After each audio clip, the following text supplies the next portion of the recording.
quelle méthode pour maigrir rapidement? Y a-t-il vraiment une méthode pour maigrir rapidement? Parce qu'on entend parler du jeûne intermittent, du régime hyperprotéiné, on entend aussi de la diète cétogène, pas de glucides, le soir. Qu'est-ce qui nous correspond vraiment? On entend un peu tout à ce sujet. Est-ce qu'il y a une méthode réelle pour maigrir rapidement? On ne sait pas vraiment quoi mettre en place. On ne sait pas quelle stratégie mettre en place. Donc forcément, on se sent un peu perdu. On ne sait pas vraiment ce qui nous correspond par rapport à nous.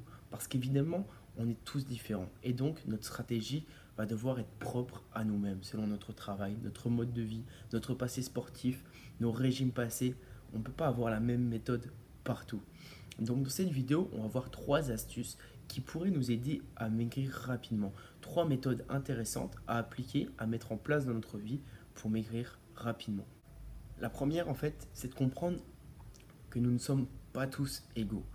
Donc, si quelqu'un, par le passé, a déjà fait 5-6 régimes, qu'il a perdu du poids, puis on a repris, puis on a perdu, forcément, sa stratégie va être différente de quelqu'un qui commence seulement la perte de poids. Donc, cette personne qui a fait beaucoup de régimes par le passé, elle va devoir faire un diagnostic simple, comme la personne qui veut perdre du poids pour la première fois.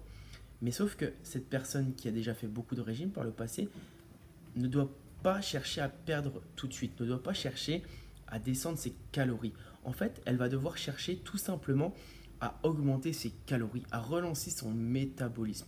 Donc ça fera idée d'une vidéo suivante où on fera un grand sujet sur le métabolisme.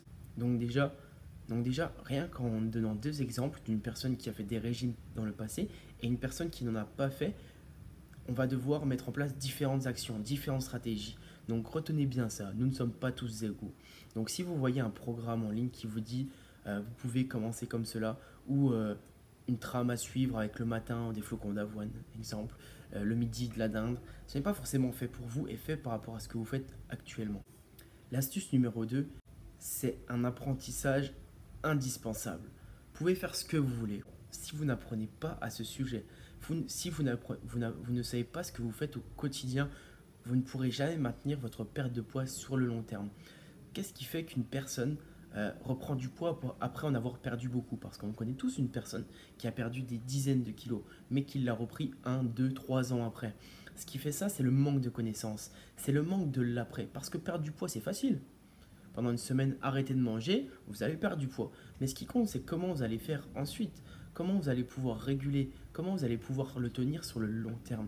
C'est ça qui compte réellement. C'est pas seulement de perdre du poids en une semaine, en 3 jours. Ce qui compte, c'est de le faire sur le long terme, que ça soit agréable pour vous. Donc par exemple, si vous n'apprenez pas la notion de la calorie, on peut dire ce qu'on veut sur les calories. Les calories ne comptent pas, les calories, les calories, il faut pas trop en manger. En final, on dit tout mais on comprend rien.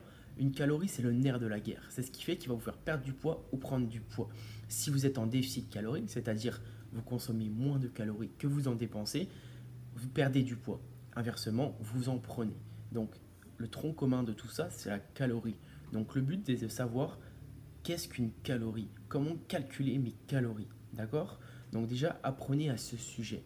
Avoir des connaissances à propos de cela. Enfin, la 3e astuce, c'est de se dire qu'un peu, c'est mieux que rien. C'est de se lancer petit à petit. C'est mieux que de rien faire directement.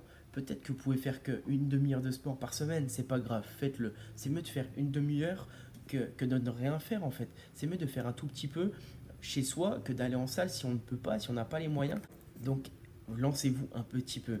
Par exemple aussi, au niveau de la nutrition, peut-être que vous ne pouvez pas faire des tupperwares pour toute la journée, on va dire, parce que vous avez une famille, parce que vous ne pouvez pas mettre tout le monde au régime.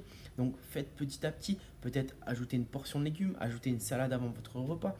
Faites des choses, mettez en place des choses petit à petit. Essayez d'ajouter des choses.